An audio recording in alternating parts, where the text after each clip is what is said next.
Yes, I got terminated and now আমি এখন বাংলাদেশে।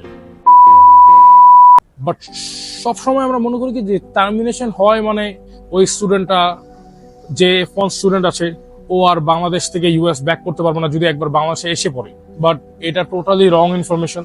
আজকে আপনাদেরকে আমি একটা রাইট ইনফরমেশন দিব যে টার্মিনেশন মানেই যে নেগেটিভ কিছু, এমন কোনো কিছুই না। আমি এক বছরে 3 বার বাংলাদেশে এসেছি আল্লাহর রহমতে, তিনবার, যেখানে আমি 2টা সেমিস্টার ড্রপ দিয়েছি এন্ড একটা সেমিস্টার মাত্র ইয়ারলি করেছি। এটার ব্যাপারে আমি বিস্তারিত নেক্সট ভিডিওতে বলবো। বাট এই ভিডিওটা বেসিক্যালি হচ্ছে টার্মিনেশনের ব্যাপারে, যে টার্মিনেশন কি কি প্রকার হতে পারে। বেসিক্যালি টার্মিনেশনের দুইটা ওয়ে আছে, যেটার মধ্যে আপনি টার্মিনেট হতে পারবেন। একটা হচ্ছে অথরাইজ টার্মিনেশন, আর একটা হচ্ছে unauthorised termination. Unauthorised termination is আপনি বাইরে কোনো জব করছেন যেটা আপনি ডিএসও দেখে ফেলছে, আপনি কোনো সাবজেক্টে 2বার ফেল করছেন পর 2টা সেমিস্টারে, আপনার ডিএসও আপনাকে নিজের হাত দিয়ে টার্মিনেট করে ফেলছে, অথবা আপনি বাংলাদেশে এসে আর ফিরতই যান না একবারও, তখন আপনি অটোমেটিক টার্মিনেশন হন।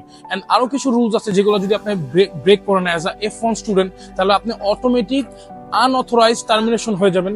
যেটা হলে আপনি ইউএসএ তে যদি থাকেন আপনি টোটালি ইলিগাল হবেন এন্ড ওটা আপনার উপর। তখন যে কোনো টাইম পুলিশ বা আইস ধরলে আপনাকে বাংলাদেশে পাঠিয়ে দিতে পারে, ওটার মধ্যে আপনি কিছুই করতে পারবেন না অ্যাসাইলাম ছাড়া। আর সেকেন্ড যে অপশনটা আছে, যেটা আমরা অনেকেই জানি না যেটা ব্যাপারে, সেটা হচ্ছে অথরাইজ টার্মিনেশন।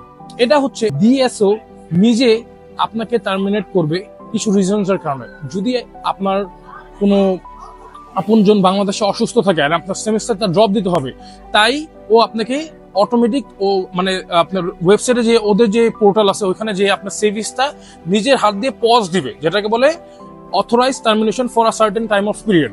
এটা হতে পারে আপনার সার্জারি, হতে পারে আপনার প্রিয়জন মারা গেছে কেউ, আল্লাহ না করুক, অথবা আপনার কোনো ইম্পর্টেন্ট কাজ আছে লাইক ম্যারেজ, এন্ড এই জন্য আপনার সেমিস্টারটা গ্যাপ দিতে হচ্ছে। এই কারণে মানুষজন অথরাইজ টার্মিনেশনটা নেয়, বাট আমরা অনেকেই এটার ব্যাপারে জানি না। কিন্তু এছাড়াও আরেকটা জিনিস আছে যেটাকে বলে রিডিউস কোর্স লোড।